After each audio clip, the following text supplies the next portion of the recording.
Good morning, brothers and sisters across this precious planet Earth.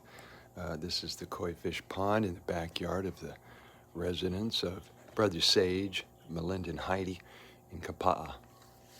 This morning we're going to read from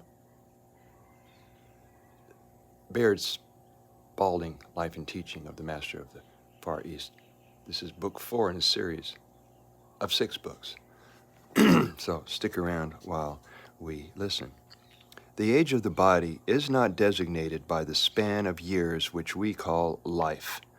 The body is forever renewing itself, and the cells and tissues which form the body are constantly being replaced through a perfectly natural process. It is the pattern under which the building process is forced to operate that gives the body its condition of age.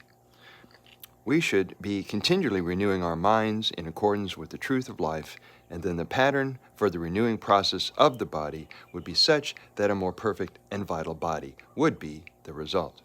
Man is the book of life, the law of God, the governing principle of life, is written in his inward parts. And this period of existence should be a process of self-discovery and self-expression in the unfoldment of man's own nature. He learns the secrets of his own being. Study yourself at first hand, and the deepest longings of your own inner nature. Watch them unfold, and you will understand. Sin, according to the Scriptures, is the cause of death. Sin is every thought and feeling that is out of harmony with the purposes of life. These thoughts and feelings make up the opposition to life as it would express itself through the flesh. To remove the obstruction would be the remedy, of course. Instead of perpetuating a consciousness that deprives the body of its sustaining power, thereby separating the body from consciousness in death, one should die to the false consciousness, forgetting the things which are behind, pressing forward. Life is a matter of progress and not profit as we construe it.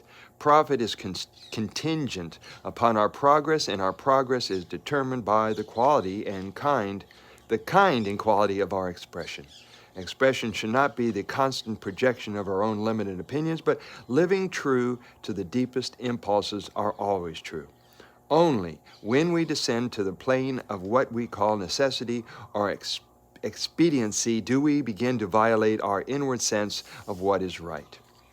Man should not live by bread alone. Only enough food is required to supply material for the natural reconstruction of man's body.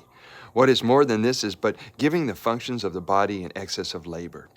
One should feed more and more upon the substance that moves in the creative principle of his being, and then he would find real nourishment. As food is supplying material for bodybuilding, sleep is consuming energies that are being wasted during our periods of false living. We must learn to contact our good at its source. What we are seeking does not come from another, and it will do no good to contact master or teacher unless we thereby are inspired to seek that in ourselves which he represents to us. Not everyone that saith unto me, Lord, Lord, shall enter in, but he that doeth the will of my Father. The values of life are to be found in the soul, the real self, the inner master, and not in the world. The world has only the value imparted to it by the awakening of true consciousness. So seek to find life as it is in its great universal movements, which are revealed in your nature through your own highest ideals and deepest longings. Only when we measure life in our own limited ideas does it become limited in its manifestation through us.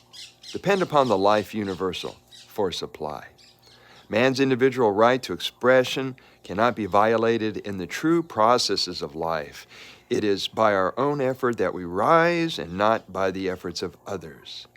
Vicarious living without effort upon our part is destructive to our own character and well-being.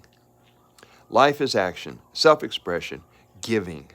It is as necessary to give in order to live as it is necessary to exhale in the processes of breathing. One should receive from his source and then give of that source in his highest expressions. One first receives from any principle by taking it into his consciousness, and then he expresses it outward performance. This is equally true in the processes of life. To receive without giving or to give without receiving is to make life static through surfeit or exhaustion. To receive from your source and express what you have received in manifesting your greater capacities is the way of life. From the teachings, Life and Teachings of the Masters of the Far East. Make it a spectacular day, my friends.